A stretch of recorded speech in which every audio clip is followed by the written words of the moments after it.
Hi friends, welcome to my channel. இன்றைக்கி வந்து நம்ம சேனலில் எல்லா காய்கறியும் போட்டு ஒரு ஒன் பாட் ரைஸாக வெஜிடபிள் பிரியாணி தான் எப்படி பண்ணுறதுன்னு பார்க்க போகிறோம். இது வந்து ஒரு நல்ல ஒரு ஹெல்த்தியான ஒரு லஞ்ச் பாக்ஸ் ரெசிபி. எல்லா காய்கறிகளும் நம்ம சேர்த்து போடுறதுனால இது ரொம்பவே ஹெல்த்தியாக இருக்கும். அதுவே குழந்தைங்களுக்கு பிடிச்ச சாப்பாடை கொடுத்த மாதிரியும் இருக்கும், ஹெல்த்தியாகவும் கொடுத்த மாதிரி இருக்கும். அது எப்படி பண்ணுறதுன்னு பார்க்கலாம். வாங்க வீடியோக்குள்ளே போகலாம். அதுக்கு முன்னாடி நீங்கள் இப்போ தான் ஃபஸ்ட் டைம் என்னோடய சேனலை பார்க்குறீங்கன்னா சப்ஸ்கிரைப் பண்ணி சப்போர்ட் பண்ணுங்கள். கூடவே பக்கத்தில் இருக்கிற பெல் பட்டனையும் கிளிக் பண்ணிக்கோங்க. அப்போ தான் நான் போடுற வீடியோ உடனுக்குடன் நோட்டிஃபிகேஷனில் வரும். இப்போ வந்து இந்த பிரியாணி எப்படி பண்ணுறதுன்னு பார்க்கலாம். வாங்க வீடியோக்குள்ளே போகலாம். ஃபஸ்ட்டு அதுக்கு என்னெல்லாம் எடுத்து வச்சுருக்கேன்னு பார்த்துடலாம். 3 மீடியம் சைஸ் பல்லாரி கட் பண்ணி வச்சுருக்கிறேன். 2 மீடியம் சைஸ் தக்காளி கட் பண்ணி வச்சுருக்கேன். அதுக்கப்புறமா பச்சை பட்டாணி. இது வந்து 2 நான் வாங்கிட்டு வந்து ஒரு 3 நாள் தான் ஆச்சு. அதுக்குள்ளே முளை கட்டிடுச்சு. சரி, அதுவும் சத்து தானே, அதை சேர்த்துருக்கேன்.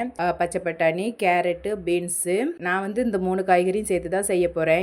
இது சேர்த்து செஞ்சால் தான் எனக்கு பிடிக்கும். நீங்கள் உங்களுக்கு விருப்பமான காய்கறியை சேர்த்துக்கோங்க. உருளைக்கிழங்கு, சோயா சங்க்ஸ் அதெல்லாம் சேர்க்கணுன்னா சேர்த்துக்கலாம். அதுக்கப்புறம் ஒரு 1/2 கிலோ அளவுக்கு பாஸ்மதி அரிசி எடுத்து 1/4 மணி நேரமாக ஊற வச்சு வச்சுருக்கேன். நான் வந்து பாஸ்மதி அரிசியில் செய்கிறேன். நீங்கள் சீரக சம்பாவிலையும் செய்யலாம். செய்கிறதுக்கு ஒரு 1/4 மணி நேரத்துக்கு முன்னக்கூட்டி நல்லா ஊற வச்சுக்கோங்க. என்ன மசாலாலாம் எடுத்திருக்கேன்னா, ஒரு டேபிள் ஸ்பூன் அளவுக்கு வத்தல் பொடி, 1/2 ஸ்பூன் கரம் மசாலா, 1/2 ஸ்பூன் பிரியாணி மசாலா எடுத்து வச்சுருக்கேன். அதுக்கப்புறம் தாளிப்புக்கு தேவையான ஹோல் கரம் மசாலா எல்லாம் எடுத்து வச்சுருக்கேன். பிரிஞ்சி இலை, ஏலக்காய், ஸ்டார் பூ, பட்டை, கிராம்பு, பெருஞ்சீரகம் இதெல்லாம் எடுத்து வச்சுருக்கேன். அப்புறம் இதில் என்னெல்லாம் அரைச்சிருக்கேன்னு பார்க்கலாம். கொஞ்சமாக ஒரு 10 பல் பூண்டு, ஒரு பெரிய துண்டு இஞ்சி, ஒரு 6 சின்ன வெங்காயம், கொஞ்சமாக புதினா, கொஞ்சமாக மல்லி இலை, ஒரு பச்சை மிளகாய், இது எல்லாம் சேர்த்து பேஸ்ட் மாதிரி அரைச்சி வச்சுருக்கிறேன். நான் இன்றைக்கி குக்கரில் தான் செய்ய போகிறேன். ஸ்டவ் ஆன் பண்ணிக்கலாம். ஒரு 2 டேபிள் ஸ்பூன் அளவுக்கு எண்ணெய் சேர்த்துக்கோங்க. இது கூட 2 டேபிள் ஸ்பூன் நெய் சேர்த்துக்கோங்க. எண்ணெய் நல்லா ஹீட் ஆகட்டும். எண்ணெய் வந்து நல்லா ஹீட் ஆகிடுச்சு. இப்போ நம்ம சேர்த்து வச்சுருக்கிற கரம் மசாலா ஐட்டத்தெல்லாம் சேர்த்துக்கலாம். இப்போ இது கூட நம்ம கட் பண்ணி வச்சுருக்கிற வெங்காயத்தை சேர்த்துக்கலாம். பாருங்கள், வெங்காயம் நல்லா கோல்டன் ப்ரௌனாக வதங்கிடுச்சு. இந்த டைமில் வந்து நம்ம தக்காளி சேர்த்துக்கலாம். வெஜிடபிள் பிரியாணிங்கிறனால இந்த அளவுக்கு வதங்கினா போதும். இப்போ தக்காளி சேர்த்துக்கோங்க. இப்போது தக்காளி வதங்குறதுக்கு உப்பு சேர்த்துக்கலாம். இந்த டைமில் உப்பு சேர்த்துக்கோங்க. உப்பு சேர்த்து நல்லா வதக்கி விடுங்க. ஓரளவுக்கு தக்காளி வந்து பாதியாக வதங்கிடுச்சு. இந்த டைமில் வந்து நம்ம இஞ்சி பூண்டு பேஸ்ட்டு சேர்த்துக்கலாம். இஞ்சி பூண்டு பேஸ்ட் இந்த டைமில் சேர்க்கும்போது இன்னும் கொஞ்சம் சீக்கிரமாக தக்காளி வதங்கும்.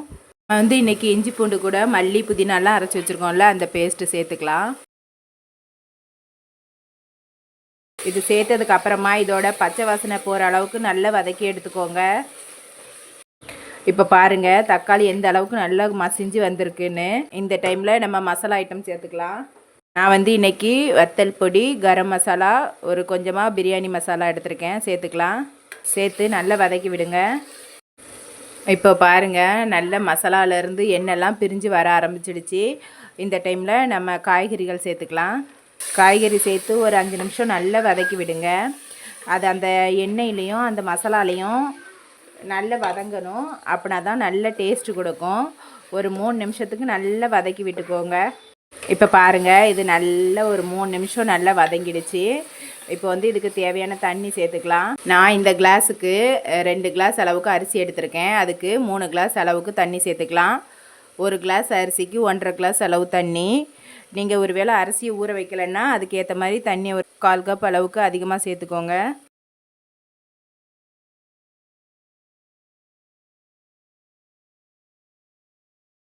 இப்போ எல்லாம் சேர்த்தாச்சு. இது ஒரு கொதி வரட்டும். அதுக்கப்புறமா நம்ம அரிசி சேர்த்துக்கலாம். இப்போ பாருங்கள், கொதி வர ஆரம்பிச்சிடுச்சு. எல்லாம் சேர்த்து கொதி வர ஆரம்பிச்சிடுச்சு. இந்த டைமில் உப்பு வரப்பு எல்லாமே கரெக்டாக இருக்கான்னு செக் பண்ணிக்கோங்க. செக் பண்ணிவிட்டு அரிசி சேர்த்துக்கலாம். அரிசியை தண்ணி இல்லாமல் வடிகட்டி சேர்த்துக்கோங்க. மேலே கொஞ்சமாக புதினாவும் மல்லி இலையும் சேர்த்துக்கோங்க. கடைசியாக ஒரு ஸ்பூன் அளவுக்கு நெய் சேர்த்துக்கோங்க. இது வந்து ஆப்ஷனல் தான். அரிசி சேர்த்ததுக்கப்புறமா நெய் சேர்த்தா அரிசி ஒன்றோட ஒன்று ஒட்டாமல் நல்லா உதிரியாக வரும். இப்போ இதை மூடி போட்டு ஒரு விசில் மட்டும் விட்டு எடுத்துக்கோங்க.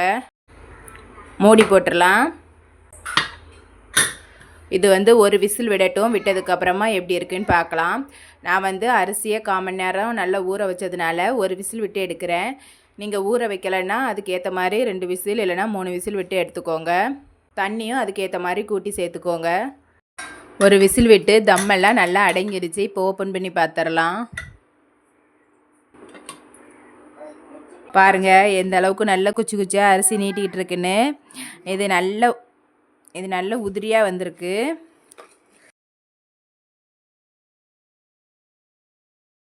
அவ்வளோதான், நம்மளோட வெஜிடபிள் பிரியாணி வந்து அருமையாக ரெடி ஆகிடுச்சு. நீங்களும் இதே மாதிரி இதே அளவுகளோட உங்கள் வீட்டில் செஞ்சு பாருங்கள்.